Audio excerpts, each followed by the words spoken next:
وَكَانَ حَقًّا عَلَيْنَا نَصْرُ الْمُؤْمِنِينَ، فرمایا کہ اللہ پر حق ہے کہ وہ مسلمانوں کی مدد کرے. کیوں جو نہیں آئی مدد؟ کتنے سال ہو گئے؟ تقریباً 75 سال سے اسرائیل ظلم کر رہا ہے. مسلمان جب بیمار ہوتی ہے یہاں دعائیں کر رہے ہیں لیکن کوئی رزلٹ نہیں. کیا اللہ کا وعدہ جھوٹا ہے؟ اللہ نے تو یہی کہا کہ وَقَانَ وَلَا تَحْزَنُوا وَأَنْتُمُ الْأَعْلَوْنَ إِن كُنتُم مُؤْمِنِينَ. دیکھو بس ہمت نہ ہو جاؤ، غمزدہ نہ ہو جاؤ، تم ہی غالب رہو گے، شرط یہ ہے کہ تم مومن ہو. اس بات پر کبھی امت کو نہیں بیدار کر رہے ہیں کہ لوگوں اصل مصیبت شرک کی وجہ سے ہے. شرک کو مٹاؤ، درگاہوں کو مٹاؤ، رب کی طرف آؤ، رو گڑ گڑاؤ اللہ کی مدد. پھر دیکھو کیسے 313 کو اللہ تبارک و تعالی غالب کر دیتا ہے. اتنے بڑے بڑے لوگ، اخوانی جمع، جماعت اسلامی جمع، فلاں جمع، دیوبندی ذہنیت جمع، ندوالے سب جمع ہیں ان کے پیچھے، لیکن بندہ کبھی ایک مرتبہ نہیں کہا یہ پوری مصیبت شرک کی وجہ سے آئی. گھنٹے گھنٹے کے بیانات یوٹیوب میں پڑے ہوئے ہیں، جاؤ جا کے دیکھ لو. ایک لفظ آج تک امت کو کوئی بڑا عالم پیغام نہیں دیا کہ لوگوں بدبختو اصل مصیبت ہے تو یہ شرک ہے، نحوست ہے تو یہ شرک ہے. اگر اس کو مٹانے میں لگو پوری دنیا کا نظام اللہ تبارک و تعالیٰ تمہارے حوالے کر دے گا جیسے صحابہ کے حوالے کر دیا.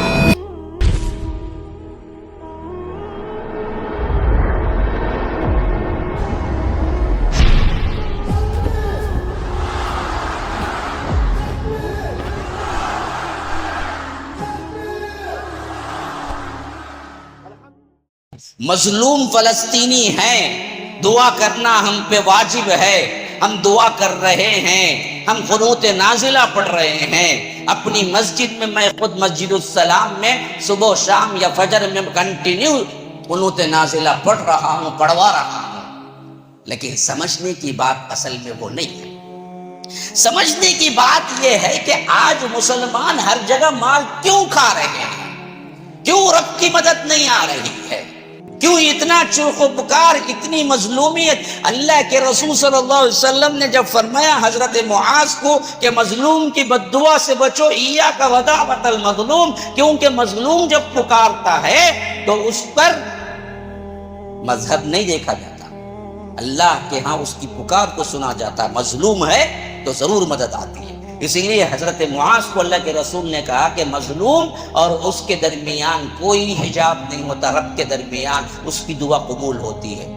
آج کروڑوں مظلوم اللہ کے پاس رو رہے ہیں، کروڑوں فلسطینی مرتے وقت یا اللہ پکار رہے ہیں، کروڑوں دنیا کی مساجد میں قنوت نازلہ ہو رہے ہیں، کروڑوں دنیا کے لوگ تہجد میں اپنی نمازوں میں اپنی دعاؤں میں فلسطین کی مدد کو رو رہے ہیں.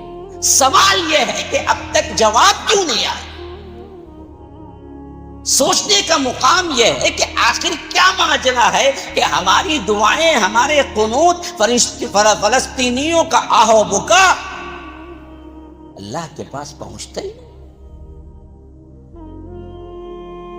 آپ اپنے ایک بالٹی میں تو پانی بھر رہے ہیں، بھرتا ہی نہیں ہے، اور سمجھ رہے ہیں کہ آپ اوپر کچھ مسئلہ ہے، پانی میں کچھ مسئلہ ہے، لیکن پتہ ہی نہیں اصل میں پیندے میں سوراخ ہے، اس واسطے پانی نہیں کھر رہا.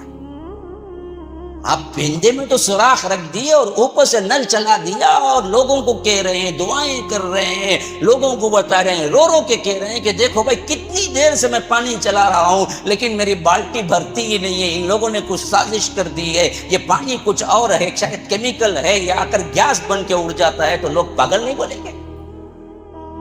لوگ بولیں گے ارے بدبخت، نیچے جو سوراخ ہے وہ بند کر، پھر تو 2 منٹ میں بالٹی بھر جائے گی. تو نیچے کا سوراخ تو دیکھا نہیں ہے لیکن اوپر سے کہہ رہا ہے پانی نہیں بھرتا. دعا کرو، قنوت نازلہ پڑھو، لوگوں پیر کو بلاؤ، فلاں کرو، تو کیسے بھرے گا جی نیچے جو وہی تو میں کہنا چاہتا ہوں کہ مسلمانوں اصل سوراخ تو شرک ہے جس کی وجہ سے کوئی دعا تمہاری اوپر اٹھتی ہی نہیں. اور اس کو چھوڑ کر تم نے سمجھ لیا کہ کیا ہے، ہم بار باٹم کریں گے، ہم دراصل کیا ہے فلاں کریں گے، ہم لوگوں کو جمائیں گے، فلسطین ہمارے ساتھ ہے، ہم فلسطینیوں کے لیے اٹھیں گے. جو کچھ بھی کرو اصل سوراخ تو تم نے چھوڑ کے رکھا ہے. شرک کو مٹاؤ، توحید کو اپناؤ. اللہ تعالیٰ کا وعدہ ہے کہ ہمارا نبی ہمارے مومنین ہی اصل میں کیا ہوں گے؟ غالب. وَكَانَ حَقًّا عَلَيْنَا نَصْرُ الْمُؤْمِنِينَ. فرمایا کہ اللہ پر حق ہے کہ وہ مسلمانوں کی مدد کرے. کیوں جو نہیں آئی مدد؟ کتنے سال ہو گئے؟ 75 سال ہو گئے. 1-2 سال نہیں ہے، 75 سال ہو گئے. 1948 میں ان لوگوں نے اسرائیل قائم کیا تھا. 48، پھر اس کے بعد 2000، پھر 2020 پر 3، اس کے 2 سال ملا کے 20 پر 3 میں لگاؤ تو 25 یہ ہو جاتے ہیں، اور ادھر 50 رہتے ہیں. تقریباً 75 سال سے اسرائیل ظلم کر رہا ہے. مسلمان جب بیمار ہوتی ہے یہاں دعائیں کر رہے ہیں، لیکن کوئی رزلٹ نہیں. کیا اللہ کا وعدہ جھوٹا ہے؟ اللہ نے تو یہی کہا کہ وَكَانَ وَعْدًا عَلَيْنَا حَقًّا عَلَيْنَا نَصْرُ الْمُؤْمِنِينَ. دوسری جگہ فرمایا وَلَا تَهِنُوا وَلَا تَحْزَنُوا وَأَنْتُمُ الْأَعْلَوْنَ إِن كُنتُم مُؤْمِنِينَ. دیکھو بس ہمت نہ ہو جاؤ، غمزدہ نہ ہو جاؤ، تم ہی غالب رہو گے، شرط یہ ہے کہ تم مومن ہو. تو ہم غالب نہیں ہو رہے ہیں تو مسئلہ ہمارا ہے، رب کا نہیں. رب کا وعدہ جھوٹا نہیں، اس سے سچی بات کرنے والا کون ہے؟ ومن اصدق من اللہ حدیثا. اللہ سے زیادہ سچ بولنے والا کون ہے؟ کیا اللہ نے قرآن میں ایک بات نہیں لکھ دی؟ وَلَقَدْ كَتَبْنَا فِي الزَّبُورِ مِن بَعْدِ الذِّكْرِ أَنَّ الْأَرْضَ يَرِثُهَا عِبَادِيَ الصَّالِحُونَ. ہم نے زبور میں بھی اور اس سے پہلے جتنی کتابیں نازل ہوئی ان سب میں بھی ہم نے لکھ دیا کہ زمین کی وراثت ہم انہی کو دیں گے جو صالح ہیں. نہیں ہے نا؟ 75 سال سے تاریخ میں نہیں ہوا نا کچھ. تو یاد رکھو میں نے کوئی الزام نہیں دھرا، میں نے کوئی خلاف بات نہیں کی تھی. گزشتہ کے جمعے میں نے یہی چیز باور کرائی کہ بھائی بڑے بڑے امت کے علماء بیٹھے ہوئے ہیں، بڑے بڑے اداروں کے محتمم بیٹھے ہوئے ہیں، بڑے بڑے جن کے پیچھے کروڑوں کی تعداد لوگ منہ تک رہے ہیں کہ زبان سے لفظ بھی نکالیں تو اس کے لیے مر مٹیں. لیکن ایسے جبہ قبہ کے دستار باندھے ہوئے بہترین بڑے بڑے لوگ اس بات پر کبھی امت کو نہیں بیدار کر رہے ہیں کہ لوگوں اصل مصیبت شرک کی وجہ سے ہے. شرک کو مٹاؤ، درگاہوں کو مٹاؤ، رب کی طرف آؤ، رو گڑ گڑاؤ، اللہ کی مدد. پھر دیکھو کیسے 313 کو اللہ تبارک و تعالی غالب کر دیتا ہے.